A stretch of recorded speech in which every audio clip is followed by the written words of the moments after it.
आप आज बोलेंगे मैं क्या करूं ये जान के कि परमेश्वर ने मिले विश्राम। You'll say, what will I do by knowing इस that God has message rest? का मेरे से क्या नाता है? What does this message have to do with me? इस मैसेज का सब कुछ आप ही से नाता है, This message has everything to do with you. क्योंकि आज लोग परेशानी में, Because- बोझ के तले दबे में, डिप्रेस्ड हैं, एंशियस है, तनाव में है। Because कई message- मसीह लोग भी जो धर्म ईसाईयत धर्म के अंदर है वो भी आज वैसे ही हैं। Many believers who are in the religion of Christianity are also likewise. मगर यीशु मसीह आज आपको ईसाईयत से निकाल कर अपने विश्राम में प्रवेश करना चाहता है। But Lord Jesus wants to pull you out of Christianity and make you enter His rest. विश्राम का दिन यानी सब्बात का दिन, The day of Sabbath or the उसमें day of सब कुछ rest है। has everything in उसमें it. चंगाई है, There's healing in it. उसमें भरपूरी है, There's उसमें fulfillment, शांति है, peace. उसमें जो कुछ आपको चाहिए वो है। Whatsoever you need is in it. तो मैं आज आपसे पूछता हूँ, So I ask you today, उद्धार का दिन कौन सा है? what is the day of salvation? हाँ, चंगाई का दिन कौन What is सा the है? day of healing? छुटकारे का दिन कौन सा The है? day of deliverance? समृद्धि का दिन कौन The सा day है? of prosperity? परमेश्वर की एक इच्छा है उत्पत्ति से कि आप उसके विश्राम में रहें। God has a desire from the beginning that you will abide in His rest.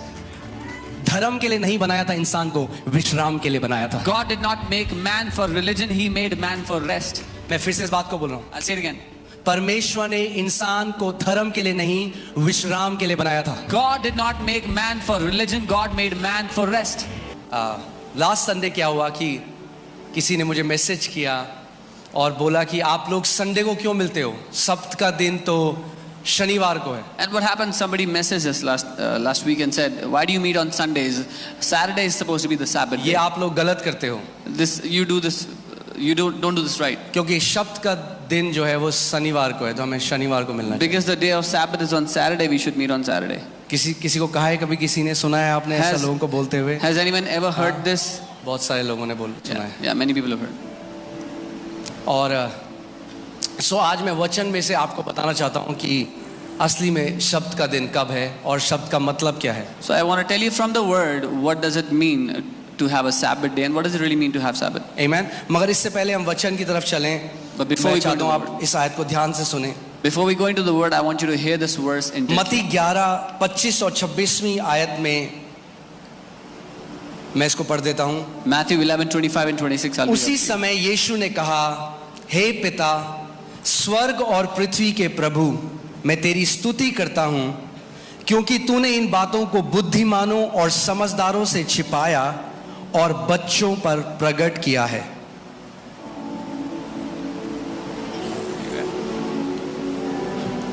उसी समय यीशु ने कहा, हे पिता, स्वर्ग और पृथ्वी के प्रभु, मैं तेरा धन्यवाद करता हूं कि तूने इन बातों को ज्ञानियों और समझदारों से छिपाए रखा और बालकों पर प्रकट किया है।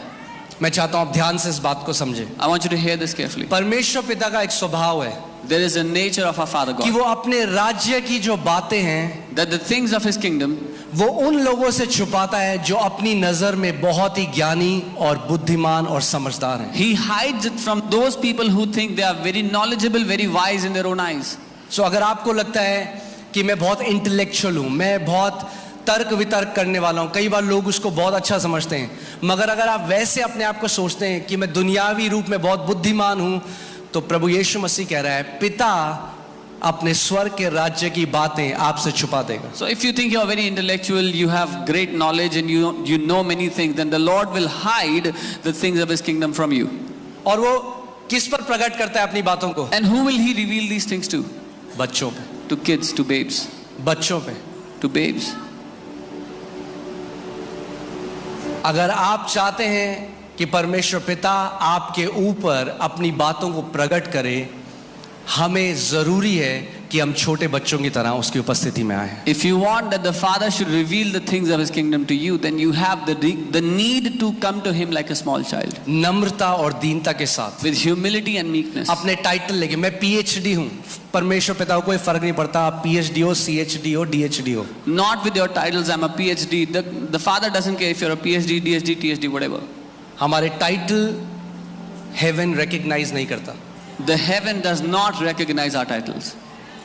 मैं फिर से इस बात को बोलता हूँ, I'll say this again. स्वर्ग का राज्य आपके ओहदे, आपका समाज में कितनी इज्जत है, उससे स्वर्ग के राज्य को कोई लेना देना नहीं है. The kingdom of God has nothing to do with your stature, your titles in the society, how honored you are. It does not care. स्वर्ग का राज्य एक ही चीज देखता है, आप हृदय में कितने नम्र और दीन हैं. और अगर आप नम्र और दीन हैं तो पिता कहता है इस व्यक्ति के ऊपर, मेरे इस बेटे के ऊपर, मेरी इस बेटी के ऊपर मैं अपने राज्य को, अपने गूढ़ की बातों को प्रकट करूंगा. And if you are humble, then the Father says, on this son of mine, on this daughter of mine, I will reveal the deep secrets of my kingdom.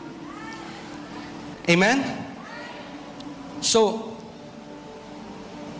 अब जो हम हर संडे शिक्षा दे रहे हैं, कुछ बेसिक फाउंडेशन टीचिंग है जो मैं आपको देना चाहता हूं कि जो कंफ्यूजन है बॉडी ऑफ क्राइस्ट में वो दूर हो. The teachings we are giving every Sunday, I want to give some basic teachings so that the confusions in the body of Christ would be removed.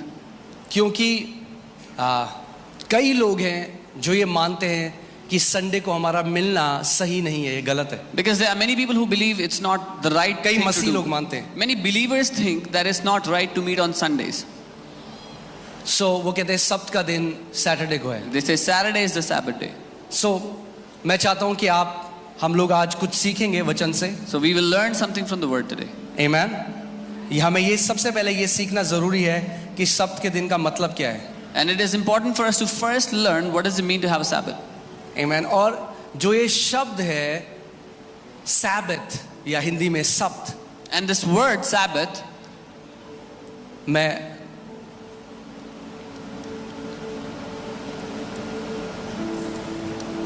ये इब्रानी शब्द है शिन, बेट और टाव.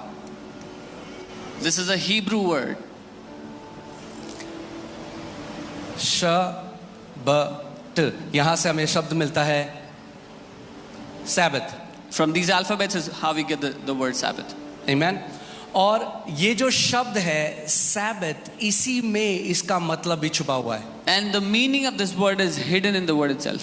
जो शब्द शिन है, The word, the alphabet Shin, इसका मतलब होता है कंज्यूम या डिस्ट्रॉय.